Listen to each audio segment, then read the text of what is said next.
his eyes were so captivating. You could just see down into his soul that he was a good, decent person.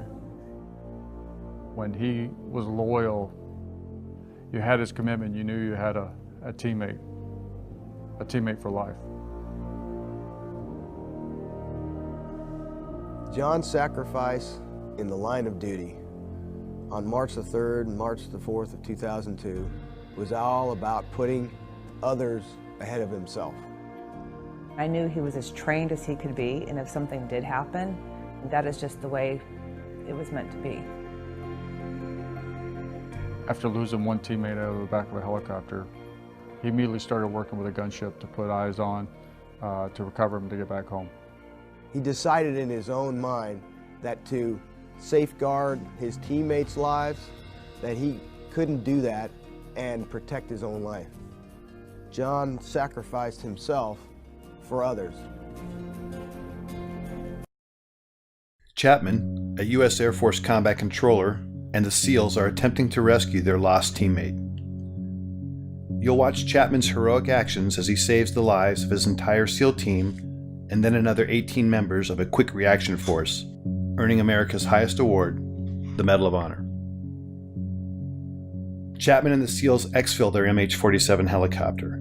John is the second individual to exit and immediately moves in the direction of the summit. He can be seen moving off to the right of the screen, alone. The team is taking heavy fire from every direction, as indicated by the arrows, as Chapman begins engaging targets. You can see spent cartridges ejecting from his M4. Chapman then begins closing with the enemy, forcing his way upslope in knee and thigh-deep snow. He is constantly under fire as he does this. Chapman's team leader begins to close on Chapman, following his trail through the snow. The dark mass above Chapman is a fortified bunker containing 2 enemy fighters, each armed with AK-47s, who are firing down on the team in the darkness. This bunker will come to be known as Bunker Number 1. To the left of the tree and Bunker 1 is another gray mass. This is a rock outcropping that came to be called the Boulder.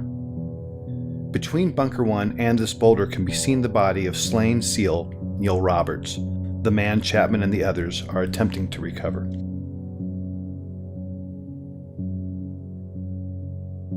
Chapman, still alone and closest to the enemy, pauses to engage targets as his team leader follows him, but never actually catches up with him.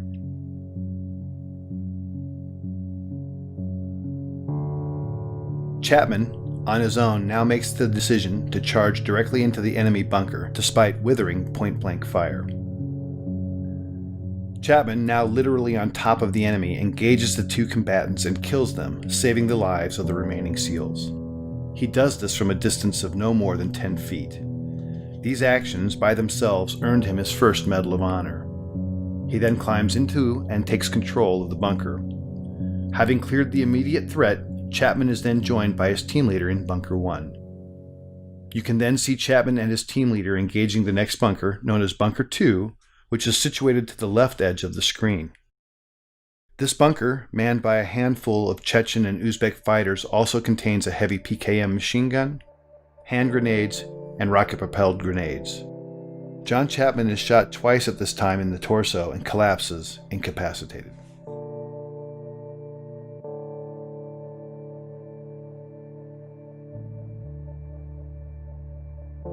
You are now looking at a new angle, and at the left of the screen can be seen the 2-man fire team and team leader on top of the boulder. Just below it is Bunker 1 with the mortally wounded Chapman. One SEAL can be seen firing his modified M60 machine gun from the hip into Bunker 2 on the right side of the screen until he is struck by grenade shrapnel and tumbles 10 feet off the top of the boulder, collapsing at the feet of his team leader, thus setting off a chain of events that would lead to the SEALs abandoning Chapman on the summit.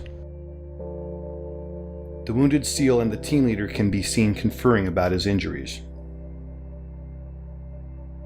Moments later, the SEALs decide to retreat from the summit because their position is untenable in the face of continued massive enemy firepower. They can be seen moving toward the right side of the screen and passing the body of Neil Roberts, Unfortunately, the SEALs do not pass John Chapman, who is above them and inside Bunker 1.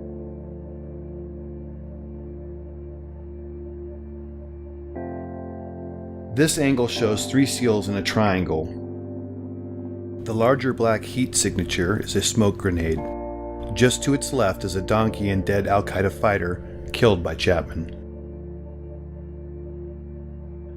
The steepness of the mountain can be seen as the SEALs begin to slide down the near sheer face.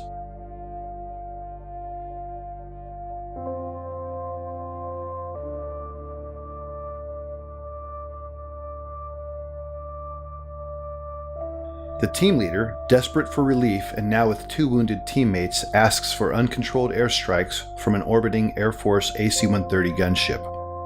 The impacts you see are from 105mm howitzer rounds being fired onto the ridgetop in order to save the remaining SEALs. Because neither the SEALs nor gunship know Chapman is alive, he is experiencing these detonations from his position. At approximately 5:20 in the morning, Chapman recovers and begins to engage the enemy. Bunker 1 is on the right side center of the screen and Bunker 2 to the left near the screen center. It will never be known what caused his incapacitation and recovery. Of the 2 rounds that originally wounded him, at least 1 was mortal, and at this time he is experiencing severe blood loss and shock. Despite that, he begins his one-man stand against 24 enemy combatants. During this time, Chapman initiates a series of radio calls, many of which are heard by a fellow combat controller and teammate of his and Delta Force operators on a nearby summit. Despite this combat controller's replies, Chapman never acknowledges whether because of damage to his equipment or himself will never be known. This new angle and footage shows Chapman at the top, identified by the green dot under the tree at Bunker 1. The lower center of the screen shows the first enemy fighter who is about to charge Chapman in the hopes of killing the American. The timestamp at the bottom shows it is now 6:05 in the morning and fully light. He's been fighting alone now for 40+ minutes and has received more gunshot and shrapnel wounds as a result of the fierce combat. This scene shows the second of several enemy charges. In this stunning display of determination and courage, Chapman can be seen fighting hand to hand with the fighter. In the larger screen display can be seen additional enemy moving on to the summit. But right now, John Chapman is fighting for his life. 6 minutes later, in this new shot, Chapman can hear another helicopter approaching the summit. He is in the bottom center of the screen underneath the tree and can be seen in the magnified inset box as he begins his desperate final stand to save the lives of the 18 men on the helicopter. The red dots are enemy fighters. John begins engaging the enemy in multiple directions and is rapidly approaching the last of his ammunition. The helicopter contains a quick reaction force comprised of Rangers, pararescuemen, and another combat controller. It is now 6:13 and the helicopter is short final. The enemy is desperately trying to displace Chapman so they can put heavy weapons or rocket-propelled grenades in Bunker 1 while simultaneously engaging the helicopter. With the choice to save his life or the lives of his unknown comrades, Chapman makes the decision to climb out of the bunker and begin firing in multiple directions as can be seen in the inset.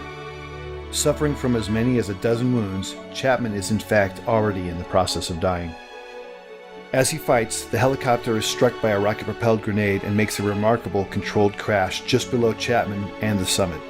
Chapman, now off-screen, continues to cover his comrades as they pour out of the stricken helicopter. Some of them are fatally shot as they exit. These images, with Chapman fighting the enemy at close quarter, are the last to show him alive and in this heroic act, thus qualifying for his second Medal of Honor. Ultimately, Chapman would expend all but the last few rounds of his ammunition, until, finally, after 16 bullet and shrapnel wounds, Chapman succumbs when he is shot through the heart. We will never know his final thoughts or words, but what we do know is his decisions and actions single-handedly saved the lives of 23 comrades.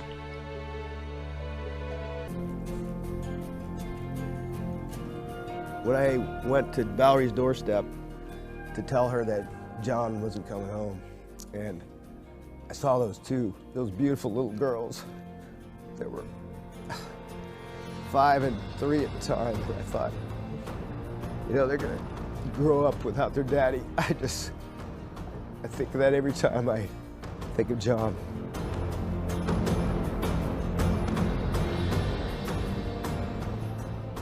He was an authentic, true hero. And I'm glad and proud to say that I was one of his teammates. Thank you for giving your life to our country, and I'm very proud of you.